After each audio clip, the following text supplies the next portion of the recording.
দর্শক শ্রোতা ভাই বোন, আজ আমরা কথা বলবো অত্যন্ত গুরুত্বপূর্ণ একটি আমল প্রসঙ্গে, যে আমলটি আমাদের প্রিয় নবী সাল্লাল্লাহু আলাইহি সাল্লাম নিয়মিত করতেন, সবসময় করতেন, গুরুত্বের সাথে করতেন। অথচ সে আমলটি আমাদের সমাজে অনিয়মিতভাবে আমরা করি না, এমনকি সেই প্রসঙ্গে ধারণাও খুব একটা আমাদের সমাজের মানুষের মধ্যে প্রচলিত নেই, আমরা জানি না। আর সে আমলটি হলো সলাতুজ জাওয়ালের আমল। এই প্রসঙ্গে সুনানে তিরমিজিতে, সুনানে ইবনে মাজাহ এবং তাবরানী সহ আরও বিভিন্ন হাদিসের কিতাবে বর্ণিত হয়েছে যে রাসূল করিম সাল্লাল্লাহু আলাইহি ওয়াসাল্লাম জাওয়ালের সময় 4 রাকাত নামাজ আদায় করতেন। এটাকে সলাতুজ জাওয়াল বা জাওয়ালের সময়কালীন নামাজ বলা হয়।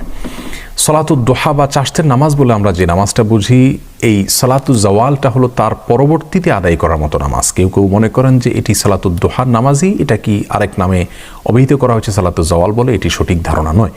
মূলত সলাতুজ জাওয়াল হলো সূর্য যখন মধ্য আকাশ থেকে পশ্চিম আকাশে কিছুটা হেলে পড়ে, অর্থাৎ মধ্য আকাশে থাকার কয়েক মিনিট পরে যখন জোহরের ওয়াক্ত আরম্ভ হয়ে যায়, আরম্ভ হওয়ার সঙ্গে সঙ্গেই এই সলাতুজ জাওয়াল আদায় করতে হয়। এ সালাত প্রসঙ্গে বর্ণনাকারী সাহেব বলছেন, ইয়া রাসূলুল্লাহ, 4 রাকাত নামাজ যে আদায় করবো, মাঝখানে সালাম ফেরাবো কিনা, অর্থাৎ 2 রাকাত করে পড়বো কিনা? তিনি বলেছেন না। তার মানে এক সালামেই 4 রাকাত নামাজ আদায় করতে হয় এবং বিশেষ কোনো সূরা নির্ধারিত নেই, সাধারণ নিয়মেই পড়তে হয়, বিশেষ কোনো নিয়ম নাই, সাধারণভাবে নফল নামাজের নিয়ত করে এই টাইমটাতে 4 রাকাত নামাজ পড়তে হয়। রাসূল করিম সাল্লাল্লাহু আলাইহি সাল্লাম বলেছেন যে এই সময়টাতে দুনিয়ার আসমানগুলো উন্মুক্ত করে দেওয়া হয় এবং জোহরের নামাজ শেষ হওয়ার পর সেগুলোকে বন্ধ করা হয়। পৃথিবীর যে দেশে যখন এই সময়টা হবে, সেই দেশে তখনই ওই অংশের আসমান উন্মুক্ত হওয়ার এবং আল্লাহ সুবহানাহু ওয়া তাআলার রহমতের দ্বার তাদের জন্য উন্মুক্ত হওয়ার এবং সালাতুজ জাওয়াল প্রযোজ্য হওয়াটা তাদের জন্য খাটবে বা সালাতুজ জাওয়াল প্রযোজ্য হবে তাদের জন্য। তাহলে আমরা সালাতুজ জাওয়াল সম্পর্কে জানলাম যে এটি মূলত সূর্য মধ্য আকাশ থেকে যখন পশ্চিম আকাশে কিছুটা হেলে পড়ে, যার মাধ্যমে জোহর ওয়াক্ত শুরু হয়ে যায়, তার মাধ্যমেই তার সঙ্গে সঙ্গে সালাতুজ জাওয়াল শুরু হয়। এই টাইমটাতে 4 রাকাত নফল নামাজ পড়া উত্তম। রাসূল আকরাম সাল্লাল্লাহু আলাইহি সাল্লাম এটাকে প্রায় পড়তেন বা বেশিরভাগ সময় পড়তেন বা নিয়মিত পড়তেন, যার কারণে এই সালাতটি আমাদের অন্তত মাঝে মধ্যে হলেও পড়া দরকার। যারা জীবনে প্রথম শুনেছি অথবা শুনেছি কিন্তু আমল করিনি, আসুন আমরা এখন থেকে মাঝে মধ্যে হলেও নামাজটা পড়ার চেষ্টা করি। যেহেতু রাতের মধ্যভাগ এবং দিনের মধ্যভাগ ঠিক মাঝামাঝি অংশ, এই দুটিই গুরুত্বপূর্ণ এবং আল্লাহ সুবহানাহু ওয়া তাআলার রহমতের দ্বার এই সময়গুলোতে উন্মোচিত হয়।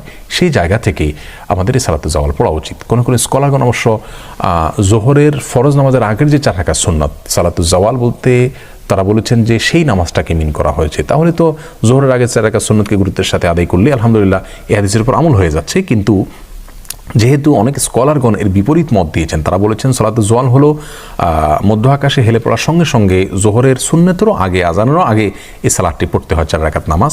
তারপরে এবার জোহরের সুন্নত এবং ফরজ পড়ে জোহরের অন্যান্য সালাতগুলো আমরা শেষ করব, সেটি পৃথক নামাজ।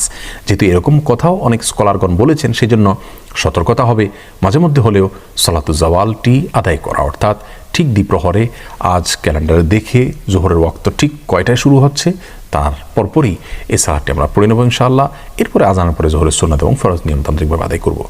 আসুন বিলুপ্ত এই সুন্নাহকে আমরা জিন্দা করার চেষ্টা করি, অন্তত নিজের ভেতরে আনার চেষ্টা করি এবং এই ধারণাটাকে অন্যদের মধ্যে শেয়ার করার চেষ্টা করি, অন্যদের মধ্যে এটাকে প্রচার করবার চেষ্টা করি, যাতে করে হারিয়ে যাওয়া সুন্নাতটিকে পুনর্জীবন দেওয়া যায়। আল্লাহ সুবহানাহু ওয়া তাআলা আমাদের সকলকে সালাতুজ জাওয়ালের এই আমলটিকে নিজেদের ভেতরে ধারণ করা এবং অন্যদের মধ্যে শেয়ার করার তৌফিক দান করুন।